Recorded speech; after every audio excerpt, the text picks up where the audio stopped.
सबको जय श्री राधे। दोस्तों, आशा करती हूँ आप सब स्वस्थ होंगे और अच्छे होंगे।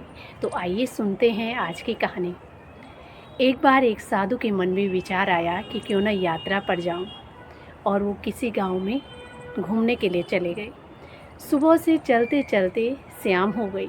वो एक गांव में पहुँचे। वहाँ पर उन्हें एक व्यक्ति मिला जिसका नाम था राजू, और वो उस दिन साधु को अपने घर रुकने का आग्रह करता है। वो कहता है कि रात बहुत हो चुकी है, अब आप कहाँ जाएंगे। और उस दिन साधु उसी के घर रुके। राजू ने उस रात्रि साधु की खूब सेवा की, और सुबह जब साधु वहाँ से जाने लगे तो भगवान से प्रार्थना करने लगे कि भगवान, ये हमेशा स्वस्थ रहे, सुखी रहे और दिन दुगनी रात चौगुनी तरक्की करे। इस प्रकार भगवान से प्रार्थना करने लगे, और राजू ये सब सुनकर हंसने लगा। वो साधु से कहने लगा कि आप ये कैसे प्रार्थना कर रहे हैं। आज मेरे पास जो भी धन संपत्ति है वो हमेशा नहीं रहने वाली। और अब साधु ने उस राजू की तरफ बड़े ध्यान से देखा और वहाँ से आगे निकल गए। इसी प्रकार समय व्यतीत होता रहा, और सालों बाद फिर से साधु के मन में यात्रा का विचार आया। फिर से वो उसी गांव में आए, तो उस गांव में आकर उनका मन राजू से मिलने का हुआ। तो जब वो राजू से मिले तो सच में समय बदल चुका था। राजू के पास आज कुछ भी नहीं था। उसकी धन संपत्ति सब खत्म हो चुकी थी, और वो किसी जमींदार के यहाँ काम कर रहा था। उससे जो भी उसकी कमाई होती थी उसी से वो अपना पालन पोषण कर रहा था। साधु के मन में विचार आया कि जब मैं यहाँ आया हूँ तो उससे ज़रूर मिलूँगा। और अब साधु उससे मिलने के लिए चले गए। साधु जब उससे मिलने के लिए गए तो देखा वो एक टूटी फूटी झोपड़ी में था, और वो अब साधु जी को वहाँ बैठने का आग्रह करता है। जब पहले साधु आए थे तब उसके पास बहुत कुछ था, लेकिन आज उसके पास कुछ भी नहीं था। अपनी टूटी फूटी झोपड़ी में वो साधु को बैठने के लिए कहता है, और जो भी उसके पास रूखा सूखा था वो भोजन वो साधु को करने के लिए देता है। इस प्रकार साधु ने पूरी रात्रि वहाँ व्यतीत की, और जब सुबह जाने लगा तो उस साधु की आंखों में आंसू थे। वो भगवान से प्रार्थना करने लगा कि भगवान, इसके साथ ऐसा नहीं होना चाहिए था, क्योंकि ये बहुत अच्छा है। तो ये सब सुनकर राजू फिर से हंसने लगा, और वो साधु से कहने लगा कि आप इस प्रकार दुखी मत हो, क्योंकि ये सब हमारे कर्मों का फल है। भगवान ने हमें जो कुछ दिया है हमें उसमें खुश रहना चाहिए और उसे स्वीकार करना चाहिए। जो कल मेरे पास था वो आज नहीं है, और जो आज मेरे पास है वो कल भी नहीं रहने वाला। इस प्रकार जब साधु ने उसकी बातें सुनी तो उनको बड़ा आश्चर्य हुआ। वो सोचने लगे कि मैं तो सच में बाहर से साधु बन के डोल रहा हूँ, और ये तो सच का साधु है। और इस प्रकार उसकी बातें सुनकर साधु वहाँ से निकल गए, और इसी प्रकार फिर समय व्यतीत होता रहा।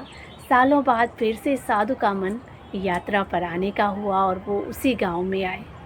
तो देखा अब की बार सच में फिर समय बदल चुका था, और अब वहाँ आके पता चला कि राजू जो है जमींदारों का भी जमींदार बन चुका है। अब उसके पास एक बड़ी सी हवेली है, बहुत सारा धन है, और बहुत अच्छे से वो अपना जीवन व्यतीत कर रहा है, क्योंकि जिस जमींदार के यहाँ वो काम कर रहा था उसकी कोई संतान नहीं थी, और उन्होंने राजू के अच्छे व्यवहार को देखने से उसको अपनी सारी संपत्ति दान कर दी। और अब साधु को ये सुनकर बड़ी प्रसन्नता हुई, और वो उस राजू से मिलने के लिए चले गए। वहाँ जाकर वो बहुत खुश हुए, भगवान का धन्यवाद करने लगे, और राजू से कहने लगे कि सालों बाद आज तुम्हें खुश देख रहा हूँ। तुम्हारे पास सब कुछ है, भगवान करे कि यूं ही सब कुछ बना रहे। और भगवान से फिर से प्रार्थना करने लगा। तो राजू अब फिर से साधु से हंसते हुए कहने लगा कि आपके विचार अभी भी नहीं बदले, आप अभी भी वैसे ही बातें करते हो, क्योंकि ये सब भी नहीं रहने वाला। तो साधु फिर से राजू की तरफ देखते हैं और कहा कि क्या ये भी नहीं रहने वाला।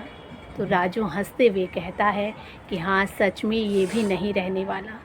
या तो ये धन रहेगा, या इसको जो अपना मानता है वही रहेगा, क्योंकि यहाँ पर कुछ भी शाश्वत नहीं है।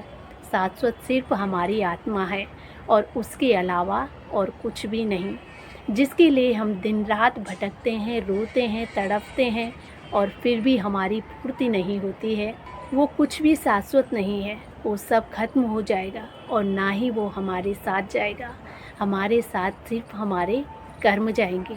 और इस प्रकार साधु ने जब उसकी बातें सुनी तो उनको बहुत अच्छा ज्ञान मिला, बहुत अच्छा सीखने को मिला और वो वहाँ से आगे चल पड़े, क्योंकि जो सत्य है उसे मानना भी चाहिए।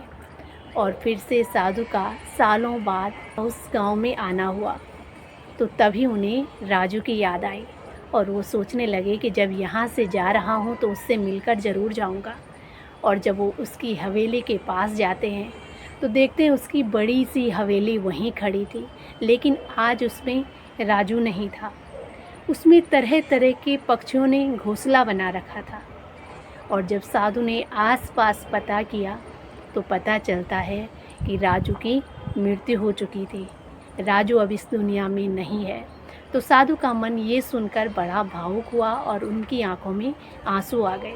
उनको उसकी कही हुई वो बातें तुरंत याद आने लगी कि यहाँ पर कुछ भी शाश्वत नहीं है। हम जिसके लिए जीवन भर तड़पते हैं, भटकते हैं और ढूंढते रहते हैं, वो कभी भी अमर नहीं रहता। और ना ही जो हमारे जीवन में दुख परेशानियाँ आती हैं वो अमर रहती हैं। दुख भी आता है तो वो आकर कुछ समय बाद चला जाता है, और सुख भी आता है तो वो भी कुछ समय बाद चला जाता है। तो दोस्तों, ये थी आज की कहानी। इस कहानी से हमें भी बहुत अच्छी शिक्षा मिलती है कि जीवन में अनेक प्रकार के उतार चढ़ाव आते हैं, कई दुख कई परेशानियाँ आती हैं, लेकिन हमें यही सोचकर खड़ा रहना चाहिए कि ये दुख आया है तो एक दिन चला जाएगा, ये हमेशा नहीं रहने वाला। क्या जो कल दुख हमारे जीवन में आए थे वो आज हैं, वो चले गए। इसी प्रकार आज भी जो दुख आया है वो चला जाएगा, और हमारे जीवन में कितनी बड़ी खुशियाँ क्यों ना आए, वो भी हमेशा एक समान नहीं रहती हैं। सब कुछ समय के साथ बदलता रहता है, और जीवन में ऐसा कोई भी व्यक्ति नहीं है जिसे जीवन में हमेशा एक जैसी खुशी प्राप्त हो। कभी उसके जीवन में भी दुख आता है और कभी सुख आता है, यही प्रकृति का नियम है।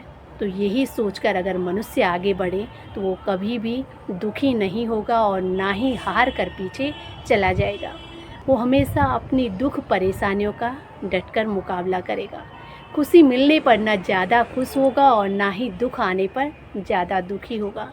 जिसको इस प्रकार का ज्ञान प्राप्त हो गया वो कभी भी दुखी नहीं रह सकता। तो दोस्तों, ये थी आज की कहानी। आशा करती हूँ आप सबको भी पसंद आएगी। कहानी पसंद आए तो प्लीज़ चैनल को लाइक, शेयर एंड सब्सक्राइब ज़रूर करें। मिलते हैं एक और कहानी के साथ, तब तक के लिए जय श्री राधे, जय श्री कृष्णा।